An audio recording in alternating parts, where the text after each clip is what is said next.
Hola Altubers, hoy como tantas veces a lo largo de los meses tenemos un montón de libros de los que hablaremos superficialmente y trataremos de dar una visión lo más amplia posible de lo que se maneja en el mundo editorial. Esto es imposible, hagamos lo que podamos y a ver cómo nos sale.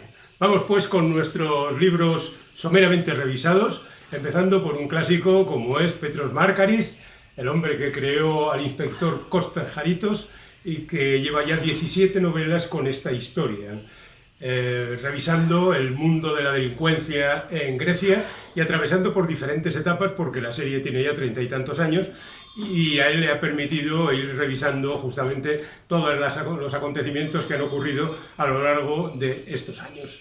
La crisis, por ejemplo, que le sirvió para escribir 4 o 5 novelas, y el momento actual no podía ser otro que el de la inteligencia artificial, relacionado también con los mármoles del Partenón, esos que se llevaron los ingleses y que ahora pueden ser reconstruidos gracias a la inteligencia artificial. Así que esta es la base de la historia, policíaca por supuesto, que nos presenta Márkaris. Hay que decir que también los personajes habituales aparecen por aquí, la mujer, la hija, el yerno, el resto de compañeros y demás. Podemos decir que Kostas ha ascendido en el escalafón policial y ahora hace un poquito menos de lo que hacía antes. Por ejemplo, los asuntos se los solucionan algunos compañeros. Pero bueno, siempre hay una garantía al leer a este hombre. Más desconocido es Jon Arretxe, que es el autor del Detective Touré. Habrá quien lo conozca más por la serie de televisión que presentaba a un inmigrante ilegal subsahariano que llega a Bilbao, se va a la zona donde suelen reunirse y allí vive diferentes aventuras a lo largo de un montón de novelas que no solo transcurren en Bilbao, sino que llega a Madrid, a Barcelona, a París incluso, aparece su hija que se había quedado en África, etcétera, etcétera. Hay toda una historia. Pero esta novela, que es la más reciente y que se titula Cerdos y amapolas, no tiene nada que ver con Touré y con su mundo. Es como si yo no hubiera decidido, no vamos a hablar de este inframundo, podríamos decir, vamos a hablar de los delitos que se cometen entre la clase media tirando a alta, es decir, empresarios, gente con poder, profesionales, que un día u otro se ven corrompidos de alguna manera y lo mismo se encuentran con un montón de chistorras, valga la referencia múltiple que tiene esta palabra ahora mismo, que se encuentran con un montón de amapolas, que ya sabéis que es de donde viene el opio. Bueno, pues es una historia de menos de 200 páginas que transcurre a toda velocidad y a mí no sé si por aquello de Snatch, cerdos y diamantes, más que a Tarantino, que es lo que dice la publicidad, me recuerda a Guy Ritchie. Vale, en cualquier caso me parecen buenas referencias. Otro personaje curioso, que es un creador de series televisivas verdaderamente impactante, que ha conseguido montones de éxitos, vuelve aquí de nuevo con el caso Holst, como ya hizo hace unos años, bastantes, con otro caso que presentaba al protagonista de esta novela. Como siempre, en toda la serie negra nórdica, las investigaciones tienen bastante más de procedimental que de cualquier otro tipo de investigación. Es decir, los policías utilizan métodos que realmente utiliza la policía para descubrir a los culpables. El volumen es amplio, tiene 500 y pico páginas. Bueno, es una novela que se lee con gran entretenimiento. Lo mismo ocurre con la nueva novela de Manel Loureiro, que es esta que tenemos aquí, y que se titula Antes de que todo cambie. Os cuento rápidamente el comienzo, sin detalles, por supuesto. Capítulo primero, ocurre un hecho terrible. Capítulo segundo, se nos presenta un tipo que tiene toda la pinta de ser un héroe. Efectivamente, a las 2 páginas está pegándose con alguien. Y a continuación alguien aparece y le dice, chaval, te necesitamos para una misión imposible.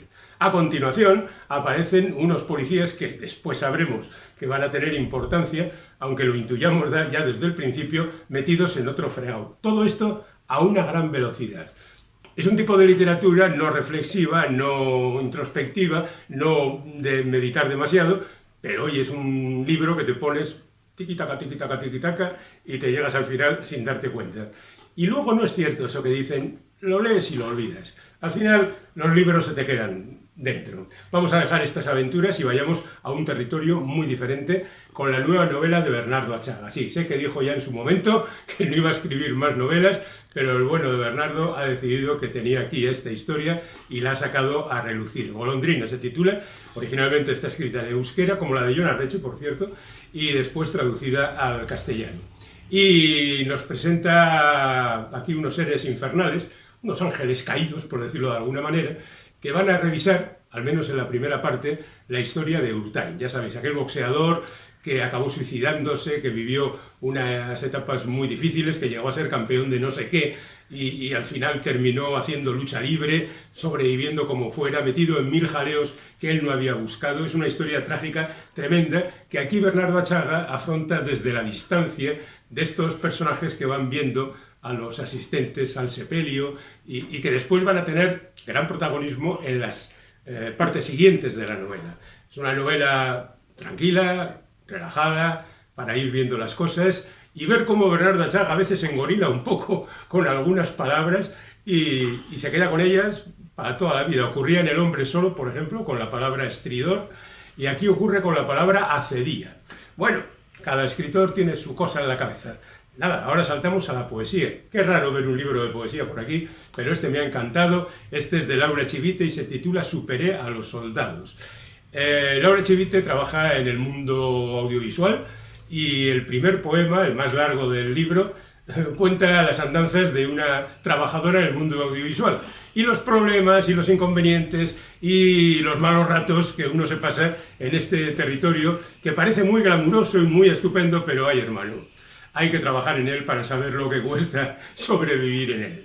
Entonces, este es un libro de, podríamos decir, poesía de la experiencia, nunca mejor dicho, experiencia propia, que nos va narrando esa historia. Este es solo el primer poema. Luego, por supuesto, hay un montón de poemas más, donde figura este Superé a los soldados, que tiene una explicación bastante curiosa y muy interesante. Venga, un libro de poesía, y ahora uno que entra de nuevo en la literatura por un camino muy especial. Este es el Premio Alfaguara del último año, lo escribe David Toscana, y el título es El ejército ciego, y cuenta cómo en aquella antigüedad que todos mitificamos, el vencedor de una guerra hizo cegar a todos los componentes del ejército de su enemigo y se los devolvió. Entonces, esta gran cantidad de personajes ciegos vuelven de nuevo a su territorio y se encuentran con que, y hay una metáfora aquí con respecto a guerras más actuales, pues empiezan a ser una molestia sobre todo. Y en pequeños capítulos nos van contando la historia de cada uno de estos personajes y la verdad es que es sorprendente la capacidad que tiene el autor para contar historias diferentes partiendo siempre de la misma situación, la ceguera de los soldados. Tenemos a Patrick Modiano, del que poco podemos decir porque todo el mundo lo conoce. Aquí está con sus reflexiones, atravesando la actualidad a veces y a veces repasando su propia vida, que incluye la Segunda Guerra Mundial. Aquí nos habla de la bailarina en un texto como todos los suyos, breve, 100 páginas, que bueno, tiene su gran encanto. ¡Hey! Tenemos de nuevo a este tipo, a Irving Welsh, que es el autor, ya sabéis, de Trainspotting. Y esta en concreto, Hombres enamorados, es la continuación de Trainspotting. Es verdad que los personajes ya habían aparecido en otras novelas, como por ejemplo Porno. Es una visión a 10 años vista de lo que pasó con los personajes de Trainspotting. O incluso Scatboy es una precuela de las andanzas de los de Trainspotting. Ahora es la secuela directa. Está claro que el bueno de Wells no sabe separarse de sus personajes, o quizá, seamos mal pensados, son los que más dinero le dan a la hora de vender libros. Y tenemos aquí a un desconocido, a Michael Clune, que nos cuenta una historia entre lo fantástico y lo real a partir de un adolescente. Ya sabéis que con los adolescentes se puede hacer lo que sea, porque es un mundo muy particular, y a partir de esa experiencia del jovencísimo protagonista, uno se va encontrando, pues ya veis, desde los clásicos dioses hasta la vida cotidiana más normal de un adolescente, que es cualquier cosa menos normal. Y seguimos ahora con otro clásico bien conocido, como es Álvaro Pombo, del que poco podemos decir ya, porque es bien conocido, sobre todo teniendo en cuenta que este volumen es Cuentos autobiográficos, volumen 2. Creo que ya hablamos en uno de estos book hauls del volumen 1, pero aquí tenemos el volumen 2. Me parece que es importante. Este es un autor que muchas veces pasa desapercibido porque algunos lectores lo ven como un poco, no sé, si decir folclórico exactamente, pero lo cierto es que su literatura ha servido para repasar el último siglo de la vida española con gran agudeza y con una intensidad digna de otros autores de más rimbombón. Entonces, el bueno de Álvaro Pombo está aquí de nuevo presente, y voy a recordar una vez más, no sé si lo he hecho antes, pero lo hago ahora, que en el legendario programa radiofónico Pompas de Papel, él fue el primero de los invitados. Ahora vamos con Ernesto Carrión, que acaba de publicar este libro y que se titula Catálogo de aves muertas. Nos presenta aquí una especie de aves que yo conocía en los mamíferos, como los lemmings, que es son animales que cuando su población crece incontrolablemente deciden suicidarse. Y aquí hay unos pájaros que hacen exactamente lo mismo. Y hay una investigadora de esos pájaros que tratan de saber qué diablos pasa para que la especie haga estas barbaridades. Y esa investigadora muere. Y muere en unas circunstancias un tanto sospechosas. Estamos ante una novela policíaca, pues hombre, desde el momento que hay una intriga, pues casi podríamos decirlo. Pero lo que está claro es que la novela trata de abarcar otros muchos territorios y yo creo que ahí merece la pena. Y hablábamos antes de un adolescente. Bueno, pues vamos a presentar la primera novela de una escritora, Julia Korber, que me parece que tiene grandes posibilidades con vistas al futuro. Atomizado Berlín, en realidad no habla de Berlín. Lo que pasa es que Berlín es una de esas ciudades míticas, legendarias, como Katmandú, por ejemplo, para la juventud, de lugares a los que hay que ir porque allí se vive la auténtica vida. Y ese es el enfrentamiento que tiene la protagonista entre su Argentina natal y el mito de la sociedad europea, ejemplificado en Berlín como el lugar donde todo sucede. Efectivamente, eso lleva por una parte a grandes esperanzas, pero por otra también lleva a grandes frustraciones. Y es lo que necesitaban los adolescentes, tener frustraciones para que su vida se convierta en un infierno. Bueno, pues esto es lo que propone nuestra autora. Vamos a ver si tenemos suerte y nos encontramos con una escritora que tenga verdadero punch. Aquí vamos ahora con una autora que no necesita ningún tipo de confirmación, se llama Mirena Gurmeave y acaba de publicar en castellano Los regresos. Digo que acaba de publicar en castellano porque la escritura original está en euskera y cuenta el libro. Bueno, primero Mirena Gurmeave es una escritora multipremiada por diferentes tipos de escritura, principalmente poesía, también narrativa naturalmente, y que sin duda alguna es una de las voces más autorizadas literariamente de Euskal Herria. Y Los regresos cuenta justamente lo que dice el título, el regreso de una familia con sus peculiaridades, con sus personajes, con sus diferencias entre personajes, que retornan de nuevo al lugar donde todo comenzó, es decir, el comienzo de la familia. Y efectivamente hay problemas. Y no diré más. Nos vamos ahora con una mezcla de narración inventada y de realidad, como es Este con nadie, de Lorenzo Silva. Lorenzo Silva, como sabéis, escribe muchas novelas, muchas de ellas policíacas, y de vez en cuando le da por hacer algo del ejército. El ejército le gusta como mucho. Y en esta ocasión recurre al general Campins, que fue un militar español que hizo la guerra de África, que estuvo en principio en el momento de 1936, cuando comienza la guerra civil, a ver qué es lo que hacemos con todo esto, y al final, lo dicen al principio, acabó ejecutado por las huestes de Franco. Aunque parece ser que Franco intercedió para que no lo mataran, pero estas cosas nunca se sabe.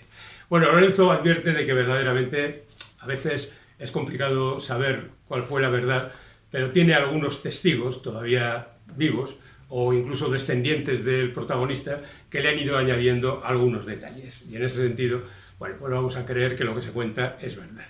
Pero ya estamos en el terreno del ensayo, y aquí tenemos un curioso libro titulado 10 versiones de Kafka.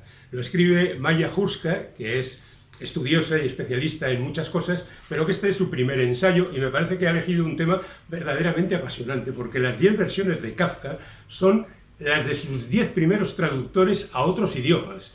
Cuando Kafka no era nada significativo, cuando no es la estrella en que se convirtió más tarde, cuando no era el ídolo de cualquier lector que se precie, esta buena gente, incluido Borges, decidió traspasar estos escritos a otros idiomas, y esta es la odisea, por decirlo de alguna manera, que tuvieron esta gente. Nos vamos ahora con Slavoj Žižek, que es un señor que no necesita presentación alguna, que es la estrella de los filósofos de las últimas generaciones y que acaba de publicar Una izquierda que se atreva a decir su nombre. Bien, este es un libro que ahonda en el enorme problema de la izquierda actual acerca de pérdida de identidad, pérdida de personalidad, pérdida de todo, incluso a veces del poder, y de la tormenta en la que se debaten, incluso con trabajos mal hechos dentro de su propio seno por parte de algunos representantes de la izquierda que de verdad no cumplen con el prontuario. Pero bueno, Slavoj Žižek es un señor bien conocido, muy aplaudido. Yo discutiría muchas cosas, pero las discutiría con él, y como no estamos uno delante del otro, no voy a hacerlas. Pero bueno, en cualquier caso, sus libros siempre son interesantes. Y tenemos a Pablo Rumiz, que ha decidido abandonar la civilización y dedicarse a otras cosas. Y tratando de encontrar el sentido a la vida, pues ha ido recorriendo unas cuantas iglesias por el mundo, tratando de ver esa otra parte, digamos, más celestial. Y parece que la ha encontrado, lo cual pues siempre es un beneficio. Si puede servir a algún lector, a mí ya digo que no, pero algún lector para ver la posibilidad de abandonar quizá una triste realidad, pues será estupendo para él. Y aquí queda como recomendación.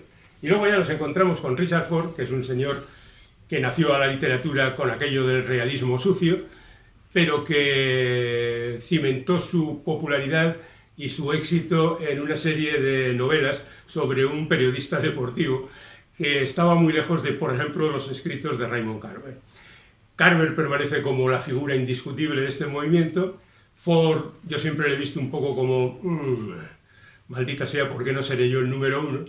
Y ha dedicado muchos libros a publicar sus reflexiones, sus sentimientos con respecto a casi todo.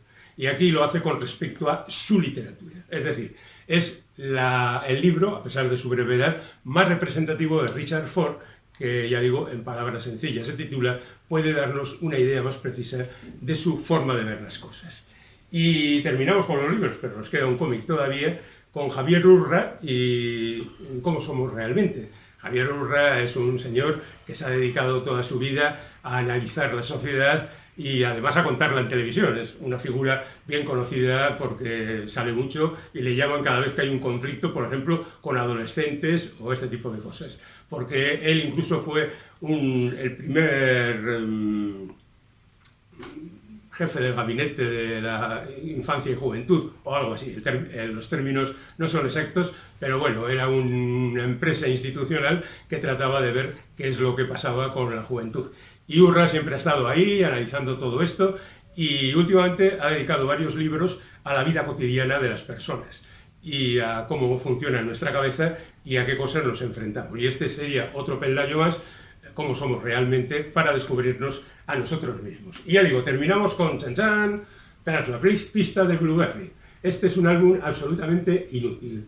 Es un álbum para aquellos completistas que tienen en el Teniente Blueberry como la máxima expresión del cómic, que de alguna manera lo es en un apartado muy concreto, y que no quieren perderse absolutamente nada. Es una recopilación de historias protagonizadas por Blueberry y su grupo de habituales, Redneck, McClure, Chihuahua Pearl, por ejemplo, y que no vienen a aportar absolutamente nada más que un par de cuentos no, un par de cómics que están por las 8 páginas aproximadamente. Hay algunas que tienen 3, pero bueno, digamos que alrededor de 6-8 páginas las historietas que se cuentan, unas bien dibujadas, otras no tanto, pero que no vienen a aportar absolutamente nada a la leyenda de Blueberry. Sin embargo, los completistas lo necesitaban.